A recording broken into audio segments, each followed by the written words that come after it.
Seguimos en el tren, tratando de pensar dónde estamos parados. Venimos hablando de la violencia, de los sectores humildes.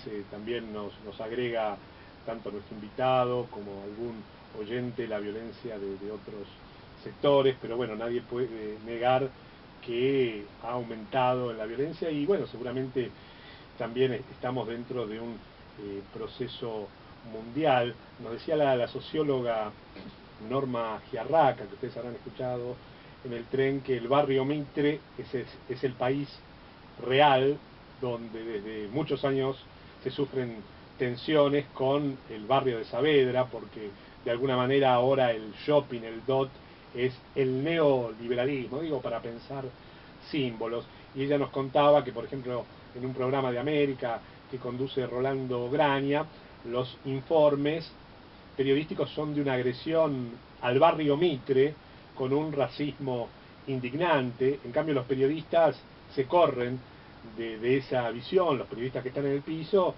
y la socióloga decía, bueno, parecía un programa, si se quiere, esquizofrénico, ¿no? Porque el informe dice una cosa y los periodistas en el piso dicen todo lo contrario. Pero bueno, ahí seguramente habrá un juego periodístico. Raúl Isman, profesor de la Universidad de Buenos Aires, director de redacción popular.com.ar, ¿cómo tomaste el llamado del profesor que, bueno, nos llevaba a otro grupo social de la Recoleta, de un joven que decía, bueno, si le pasa algo a un compañero mío, nos juntamos 20 y liquidamos policías? ¿Qué te dice ese mensaje? Y en lo que yo decía antes, está naturalizada la resolución violenta de los conflictos.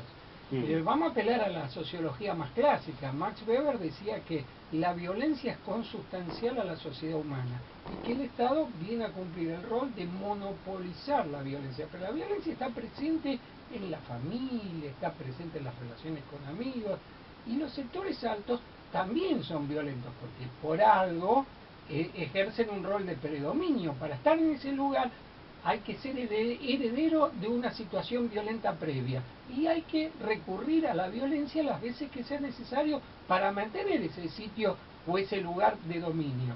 Entonces, si vamos a la historia, ha habido grandes masacres en la historia argentina que se explican en función de mantener la estratificación social entre sectores altos y bajos. En la dictadura del 76 no mató gente porque eran sádicos, mató para mantener el predominio de los sectores altos. Vamos a la Patagonia, la Patagonia rebelde, 1921, la Semana Trágica, las matanzas que hizo la Revolución Libertadora, el bombardeo del 16 de junio del 55, todos tienen la misma explicación en última instancia. Y ahora que estamos en este proceso democrático ya desde hace 30 años, ¿cuál es tu interpretación política de la decisión gubernamental de enviar a las calles a la gendarmería y haber nombrado al general Milani, que bueno, está sospechado y denunciado de haber participado en hechos aberrantes durante la dictadura? Son dos cuestiones totalmente distintas. La gendarmería se la mandó a zonas muy complicadas. En la capital federal solamente está creo que en La Boca, Barracas, una zona con sectores de marginalidad importantes. En la provincia de Buenos Aires también está en esos sitios. O sea, se trata de mandar una fuerza para que refuerce, valga la redundancia, la seguridad de las personas. Yo he ido a una actividad en La Boca hace un tiempo y el coche en el que iba no podía ir por Almirante Brown. Vos veías un ambiente en la calle, una noche de mucho frío, a una hora muy tardía, y veías unas caras que si se pinchaba una goma, bajate vos primero, porque no daban ganas de bajarse a cambiar la goma. El problema de Milani es otra cosa completamente distinta.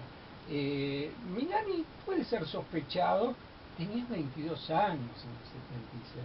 No se puede acusar de ser un impulsor de las violaciones a los derechos humanos a un subteniente recién egresado.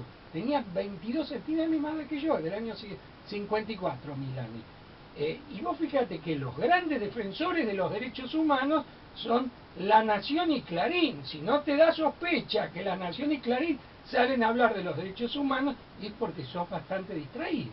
O sea, lo que salen a golpear contra Milani, salen a golpear contra la Presidenta, salen a golpear contra el hecho que la Presidenta nombró en la escala jerárquica más alta del ejército a un oficial alineado con el proyecto que conduce Cristina Fernández. Entonces vos, desde tu punto de vista, no hay que debatir, ni discutir, ni criticar el tema de Milani, digamos. Hay que debatir. Sí. ¿Por qué no hay que debatir? Simplemente yo tengo mi mirada, como tal, participo críticamente en todo el debate. Lo que sí no puedo sostener que haya sido un responsable directo de la represión ilegal, porque vos sabés que el ejército es una institución piramidal.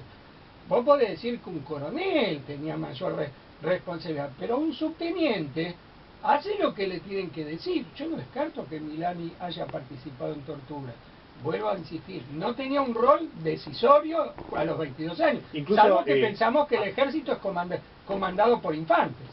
Incluso hasta niños, ¿no? Un abogado que estaba en el Estado y que tenía sospechas en el tema del genocidio de la dictadura del 76, cuando Néstor Kirchner era presidente, por solo tener sospechas, lo denunció y lo sacó, digamos, dicho en una forma coloquial, volando del Estado. Te digo por un caso más chico. Entonces vos no ves ningún cambio político cuando la presidenta se pronuncia en contra de los cortes de calle. ¿Cuál es tu postura? Y estamos en una etapa en que, por si nadie se dio cuenta, la carrera electoral ya empezó. O sea, una cosa era la complacencia con los cortes de calle en la crisis social que había en el 2001, 2002, 2003. Nadie dice que hay que reprimir los conflictos sociales. Lo que sí dice la Presidenta es que no se puede con 10 personas cortar una ruta álgida. Yo cuando venía para acá, la calle Cerrito y Lima iba a paso de mula o paso de hombre, porque había un conjunto de combis que se pugnaban por conseguir gente que iba hacia La Plata. Si encima de eso le agregás un corte y la lluvia, o sea, hay que pensar en un equilibrio cuando se trata de ver las necesidades de toda la sociedad. Y el gobierno no quiere aparecer pegado con gente que hace lío cuando son pocos y siendo pocos joden a muchos.